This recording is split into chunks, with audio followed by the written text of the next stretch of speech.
On your screen is a live view of Falcon 9 awaiting its 10:13 p.m. Pacific Time launch from Slick 4E at Vandenberg Space Force Base in California. Hey everyone, my name is Soumya Srivastava, and I'm a structures engineer here at SpaceX in Hawthorne, California. Thanks for joining us tonight for the Eutelsat OneWeb 20 mission. At T-minus 10 minutes and 15 seconds, our team at Vandenberg has completed checkouts on the vehicle, and the weather, range, and vehicle are all go for launch. And if for any reason we aren't able to launch tonight, a backup opportunity is available tomorrow, October 20th, with the launch window opening at 10:08 p.m. Pacific Time. Our customer today is Eutelsat Group, a GEO-LEO operator with a fleet of 36 geostationary satellites and the OneWeb constellation of more than 600 satellites in low Earth orbit, also known as LEO, that deliver broadcast and connectivity services worldwide. Today's launch will send 20 OneWeb satellites into low Earth orbit, where they will raise over the coming months to integrate into the OneWeb constellation, which orbits at its own unique LEO altitude of 1,200 kilometers above Earth and in staggered height formation to minimize any risk of collision. Today's satellites were built by Airbus, U.S. Space and Defense in Merritt Island, Florida. Let's check out this short video from Eutelsat to learn a bit more about today's mission.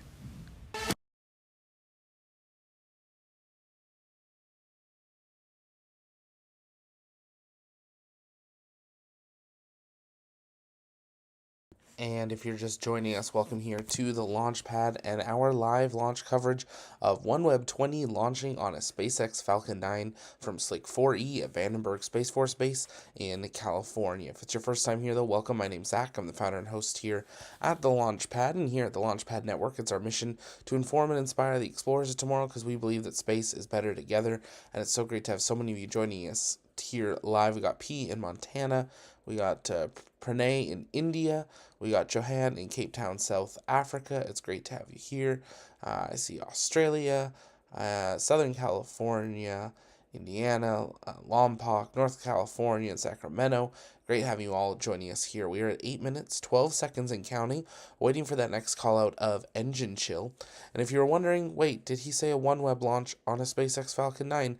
Yes, I did. SpaceX is actually launching, technically, a competitor to Starlink on their launch vehicle, a continuation of what Elon said a number of years ago, which is if a customer is willing to pay for it, they will continue to fly them. Listen, as we are going to be continuing to count down to launch, we'll be answering your guys' comments and questions that you send in the chat. So send those in by tagging us at the launch pad, and we'll work on answering those live. We'll listen back in to SpaceX Mission Control. Through its multi-orbit solutions, Eutelsat delivers high-end throughput, low-latency connectivity solutions to connect businesses, communities, governments, maritime customers, aviation sectors, and more, all to meet a wide spectrum of connectivity needs. At T-minus 7 minutes and 16 seconds, let's take a moment to meet the vehicle that's taking the OneWeb satellites to orbit today. Falcon 9 is a two-stage rocket that's developed and manufactured by SpaceX, known for its safe, reliable, and cost-effective access to space. It's also the first and currently the only orbital-class rocket capable of reflight. Starting at the top of the vehicle is the payload fairing, which is a protective shell that encases the payload being sent to space. The fairing will separate and jettison away from the vehicle, exposing the payload once Falcon 9 reaches space. Continuing down the vehicle, we have the second stage. The second stage is powered by a single Merlin vacuum engine, or MVAC, which is optimized to perform in the vacuum of space. We're flying our shortened MVAC nozzle extension today, which you'll get a better view of later in today's webcast. Below that is the first stage, which contains 9 engines, 8 arranged around the outside and 1 center engine, all of which is held in place by a structure called the octaweb. Each of these Merlin 1D engines delivers about 190,000 pounds of thrust at sea level, which gives Falcon 9 a combined 1.7 million pounds of thrust at liftoff. The Falcon 9 first stage is also equipped with 4 landing legs that deploy just before landing to allow for vertical touchdown on a drone ship or a landing pad. And today's booster will be returning to landing zone 4 at Vandenberg, and this will be its 7th landing.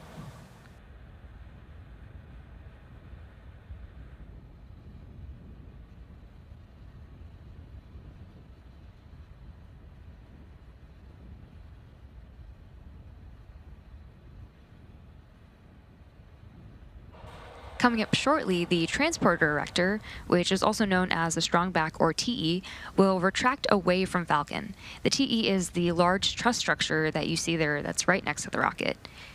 And we'll first see the clamps open up around the second stage, and then the TE will pull away from the rocket. And that should be coming up in around a minute from now. The TE is designed to transport, raise, and support Falcon 9 at the launch pad. Falcon 9, thanks. Are pressurizing for strongback retract. And we just heard that Falcon 9 is starting to Satellites pressurize are on internal power. strongback retract. All great callouts there. So yes, the TE is designed to transport, raise, and support Falcon 9 at the launch pad using umbilicals or flexible lines to route the vehicle's fluids, power, and telemetry from the ground systems to the rocket and payload until Falcon 9 switches to internal power and clears the pad. Strongback lower has started. Good callouts there.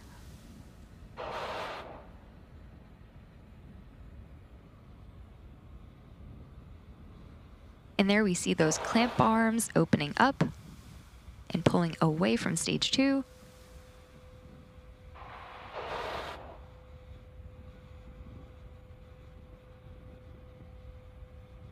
Now the clamps are fully open and the strongback is beginning to pull away from Falcon 9.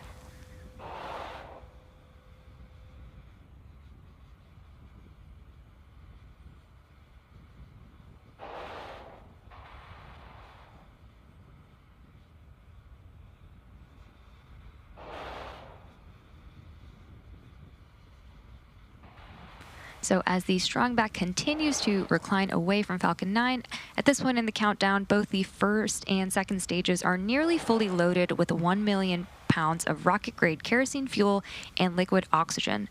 Both the first stage and second stage should finish propellant loading about a minute apart from each other, with the first stage finishing up at around the T-minus 3 minute mark and the second stage finishing up around the T-minus 2 minute mark. So we should be coming up on LOX load completion shortly. Stage 1 LOX load is complete. Right on time.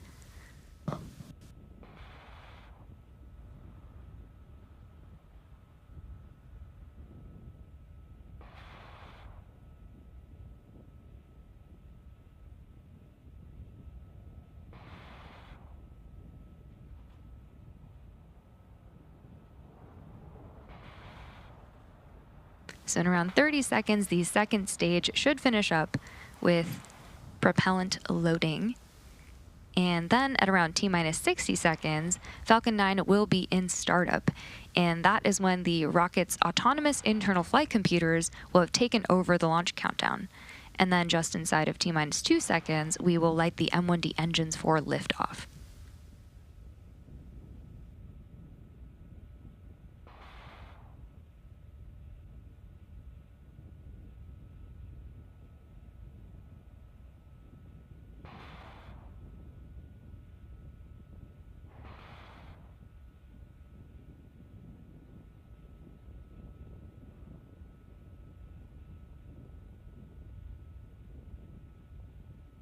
Stage 2 LOX load is complete. And there we just heard that the second stage is now fully loaded with LOX, and now Falcon 9 is fully loaded with propellant. Ground gas closeouts. So weather is still looking green, and the range is ready to support our T0 of 10:13 p.m. Pacific time. And with that, we are proceeding into the last few minutes of terminal count.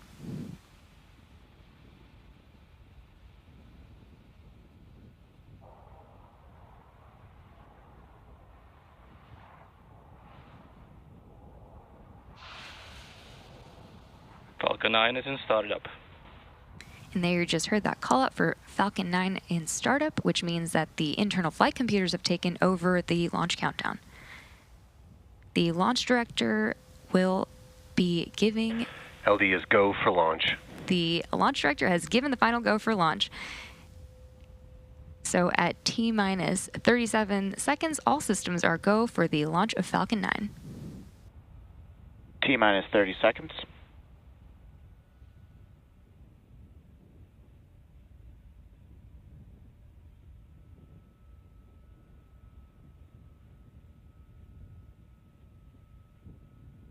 T-minus 15 seconds. T-minus 10, 9, 8, 7, 6, 5, 4, 3, 2, 1, ignition. And liftoff of Falcon 9, go OneWeb 4.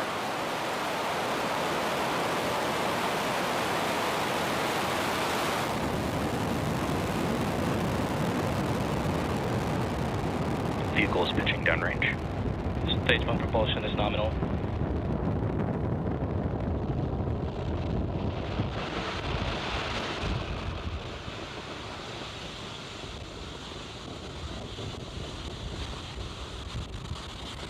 So at T plus 33 seconds, Falcon 9 has successfully lifted off from Slick 4E at Vandenberg, carrying the 20 Eutelsat OneWeb satellites.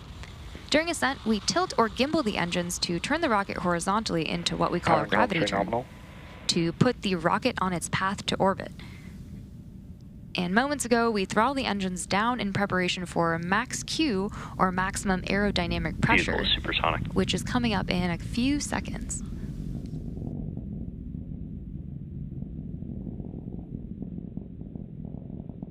Max Q. So we just had max Q, and the rocket typically needs to go 28,000 kilometers per hour, or about 17,500 miles per hour, horizontally in order to avoid being pulled back down to Earth by gravity and get into orbit. Now we have five events coming up in quick succession. MECO, stage SEP, SES-1, and boost back burn, which starts bringing the first stage back to the launch site, and then fairing deployment, when the fairing halves will separate from the second stage. So we have MECO in about 30 seconds from now.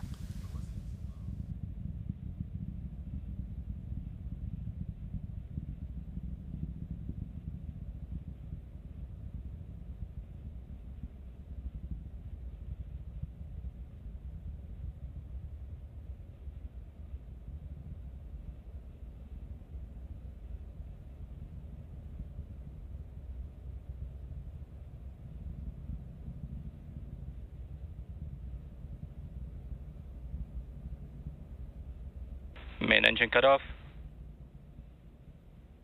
Stage separation confirmed.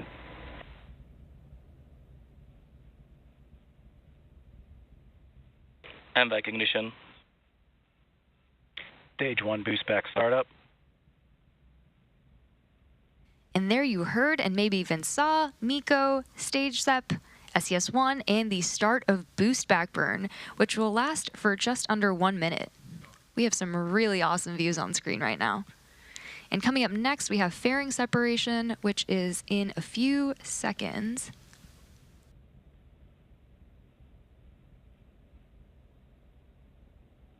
Fairing separation confirmed. And as you just heard and can see right there, we had confirmation of successful separation of both fairing halves from the second stage.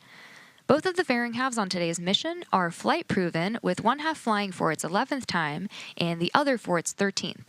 We will be attempting to retrieve these fairing halves again today once they fall back to Earth using our recovery vessel Go Beyond. Stage 1 boost back shutdown. And so we just heard the call out for a successful end of the boost back burn.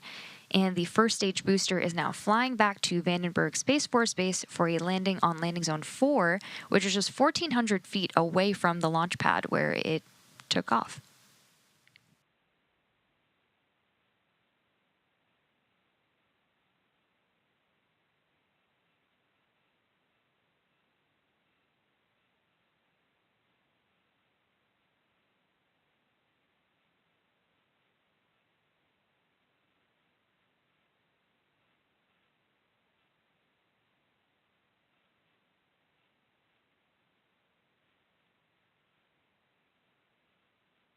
It's now T plus 4 minutes and 17 seconds into today's mission, and we're currently in the first of 2 planned MVAC burns before satellite deployment.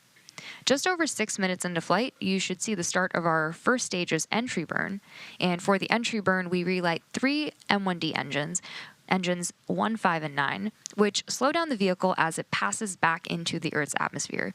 And we slow down to reduce re-entry forces, which helps us recover and reuse the first stage. During the entry burn, Falcon 9 is decelerating by firing its Merlin engines, but we're still moving really fast. And this causes the vehicle to fly through Merlin's exhaust gases, also known as the rocket's plume, and that deposits a layer of soot on the vehicle surface. And that soot comes from the carbon-based fuel that Falcon 9 burns.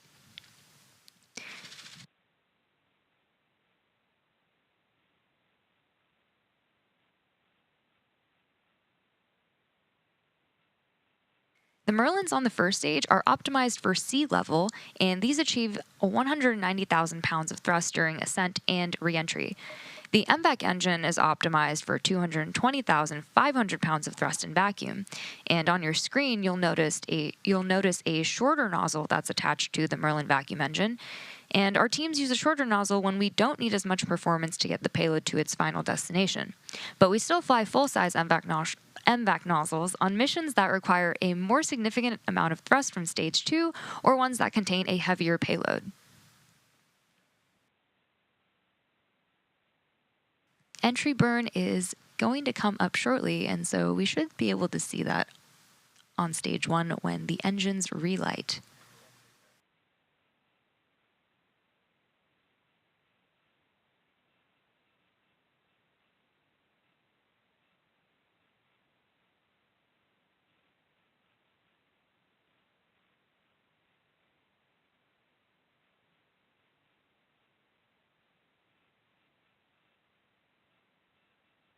Stage 1 entry burn startup.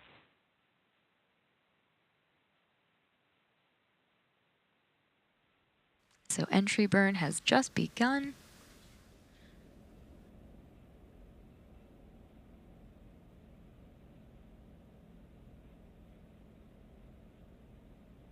Stage 1 entry burn shutdown. And we just had a good call out for entry burn shutdown.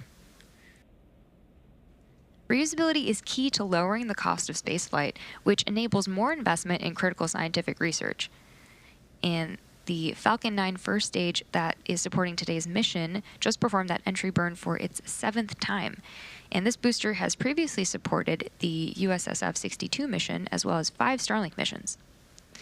We're now waiting for the first stage to land at landing zone 4. Stage 1 FTS has safed. Stage 1 transonic. Good call-outs there, where Falcon 9 is slowing. The Stage 1 is slowing down. Landing burn should be coming up shortly. Stage 1 landing burn.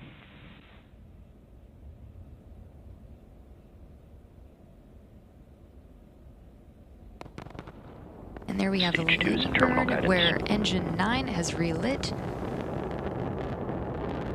right before touching down on the landings at landing zone 4. Stage 1 landing leg deploy.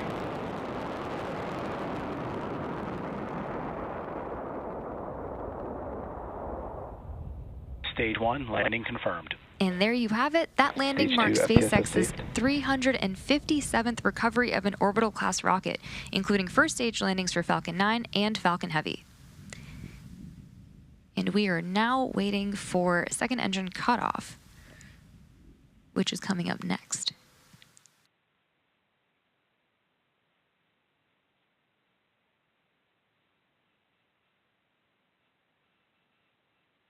Nominal orbital insertion. And we just had SECO 1 and good confirmation of nominal orbital insertion. So the second stage is now embarking on its coast phase, which we're going to take a short break for. And after the coast phase, we will relight that MVAC engine for a second time around the T plus 55-minute mark, and that will be followed by payload deploy. So we'll see you back here in about 45 minutes.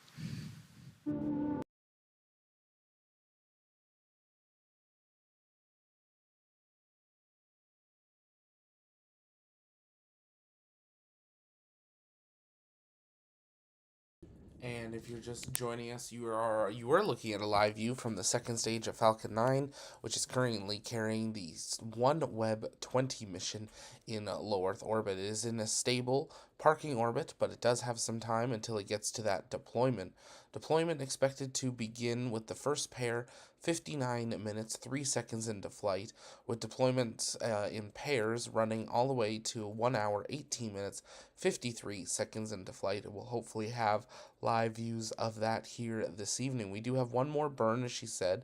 That burn is scheduled for 55 minutes 3 seconds for a total of 3 seconds, and then deployment will start about 4 minutes later. We are hoping to have those live views of deployment, so we will be staying live during this time, but if you haven't yet, take a moment, engage that subscribe button so you never miss another live launch coverage.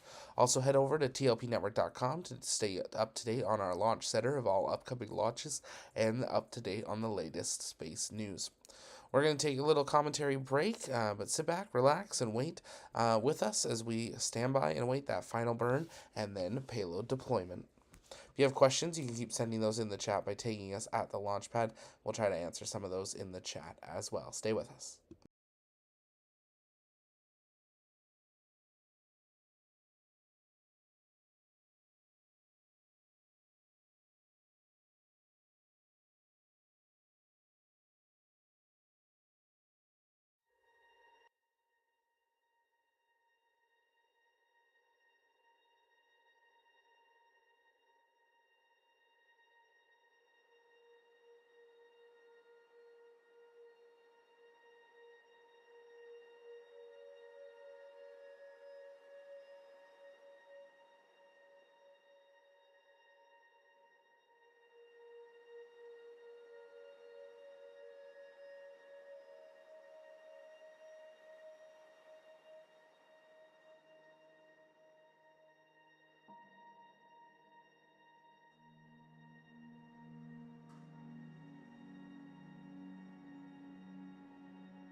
California.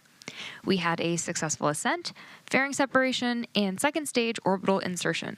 We also recovered the first stage at landing zone 4, which marked its 7th landing.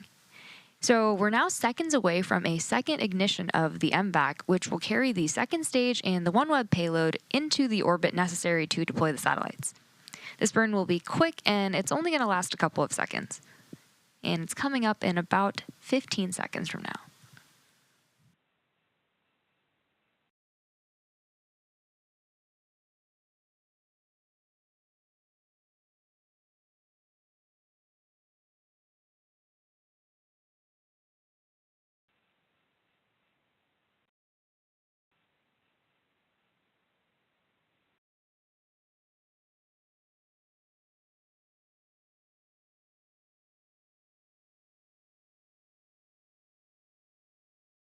Good orbit insertion. And there was a good call out there for good orbit. And as a reminder, the 20 OneWeb satellites are still attached to Falcon 9 second stage. Coming up at about T plus 59 minutes is the start of the payload deploy sequence, which should take a little less than 20 minutes to complete. So we'll be listening for the start of those callouts in a few minutes.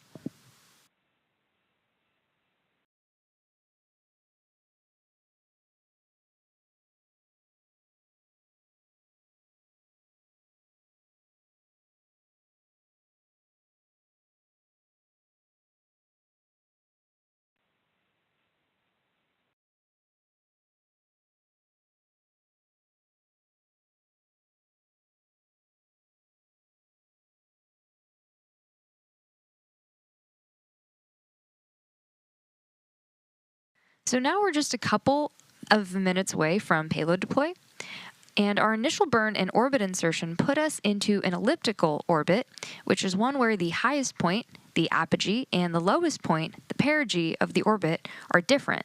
And so it put us into a 175 kilometer by 600 kilometer orbit.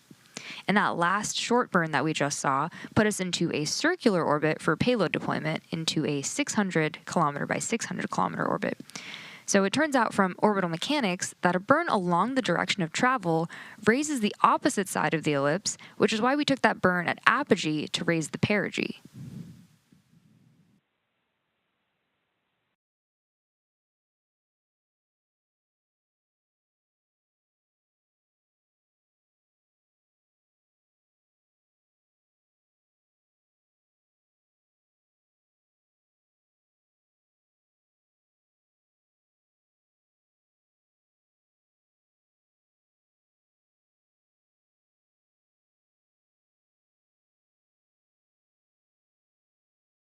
So now that we've completed both of those burns today, we are now just a few minutes away from the first payload deploy, where we will be deploying 10 of the satellites, and then we'll be taking a short break and come back for the final 10 satellites on this payload.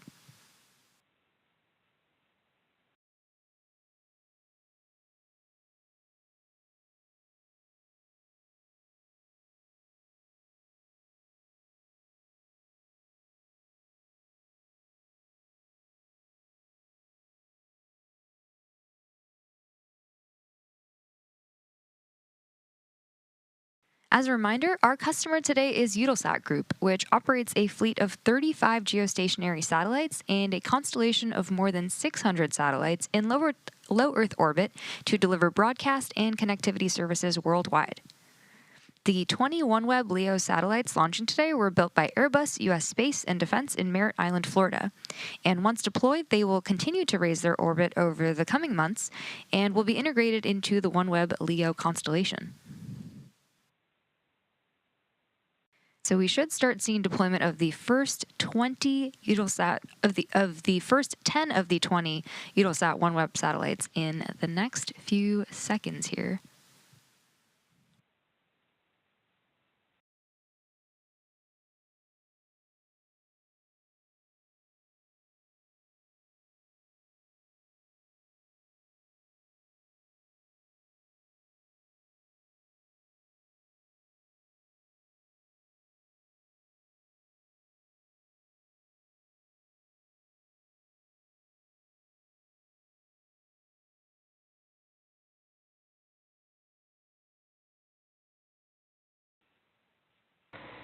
Sat A4 and A8 have been deployed. So we just had deployment of the first 2 satellites of this batch of 10, and the next 2 will be deployed in about 30 seconds from now.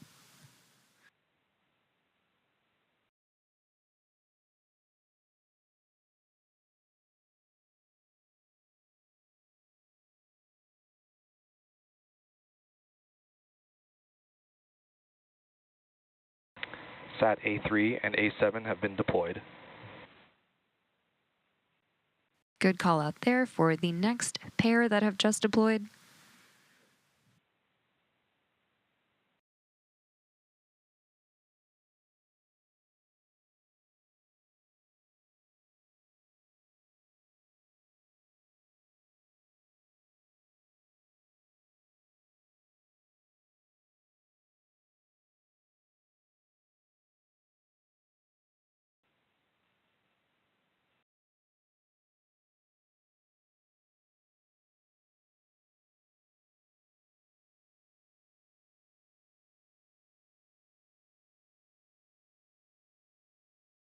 So far we have deployed 4 out of the 10 satellites in this first payload deployment, and we're waiting Sat for... A2 and A6 have been deployed.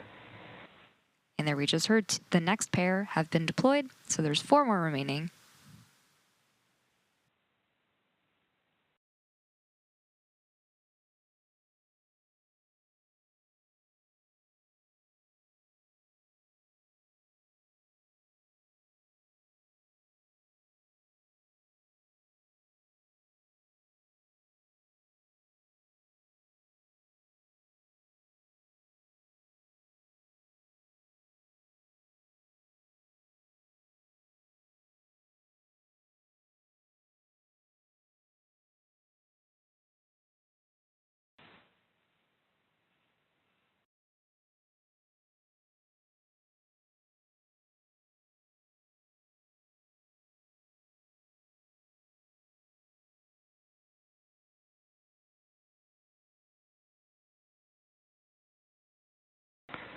Sat A1 and Sat A5 have been deployed. Another good call out there. So there are 2 more satellites that remain to be deployed in this initial set of 10. They should be deploying in about a minute.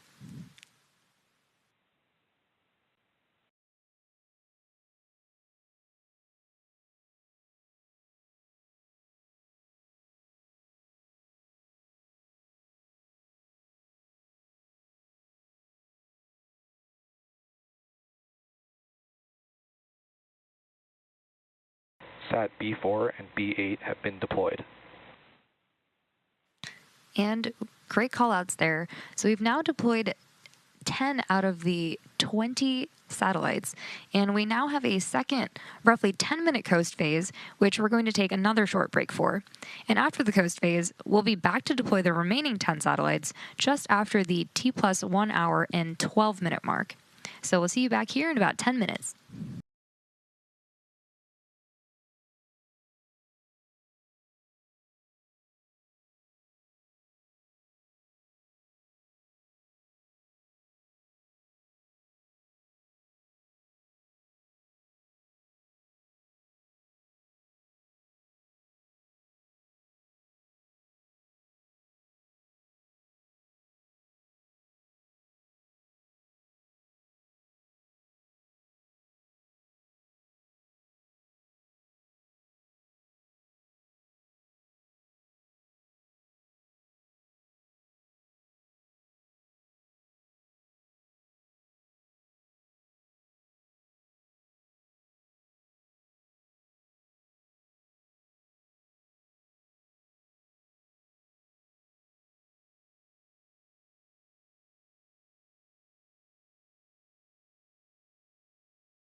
orbital insertion, and we also recovered the first stage at landing zone 4 for its 7th landing. And about 10 minutes ago, we deployed the first 10 satellites on today's mission, and now we are about to start deploying the last 10. And similar to the first set of deployments, these will be deployed in pairs.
So even though we don't have views of satellite deployment yet, we will still get confirmation over the nets until we regain camera views.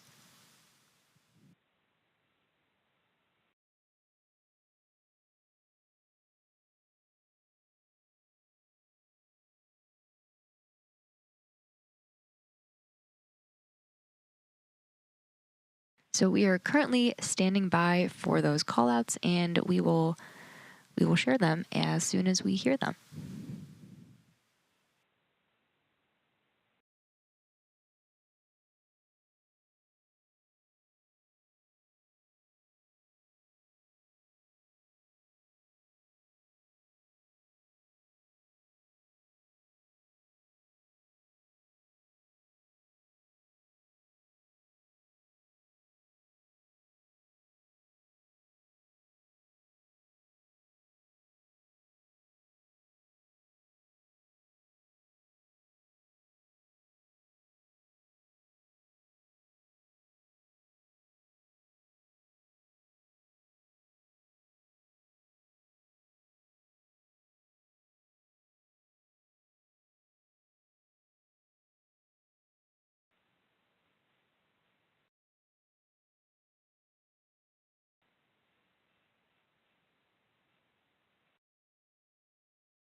We should be coming up on signal acquisition shortly.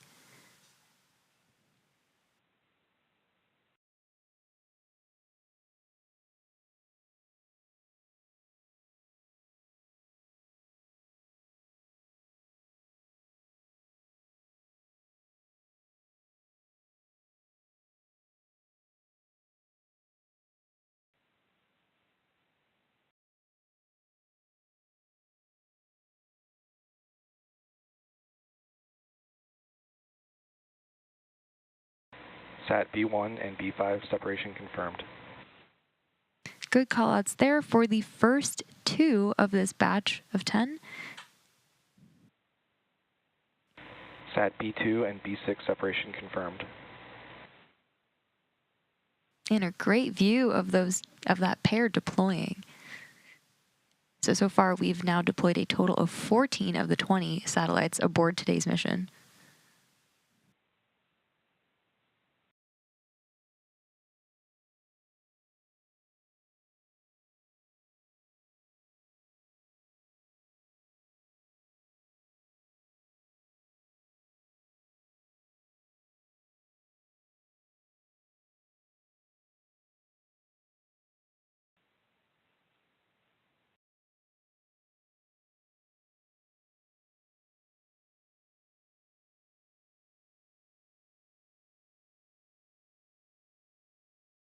we have an awesome view on our screen right now, but even if we lose views of satellite deployment, we will still continue to get confirmation.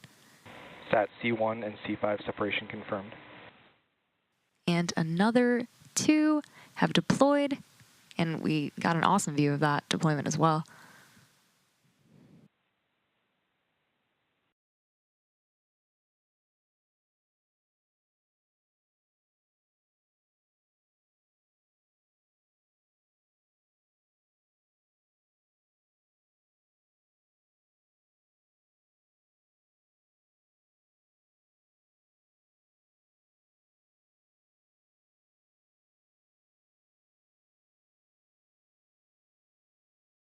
So now there are 4 more satellites that remain to be deployed, and we have successfully deployed 16 out of the 20 so far.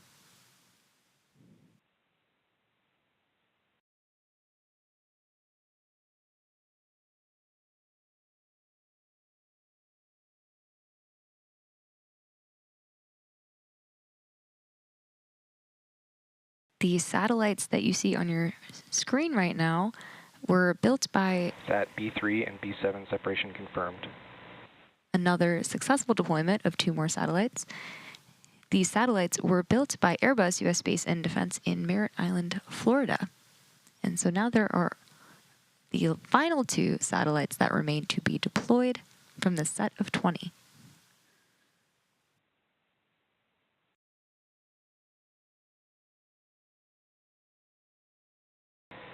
Sat C3 and C7 separation confirmed.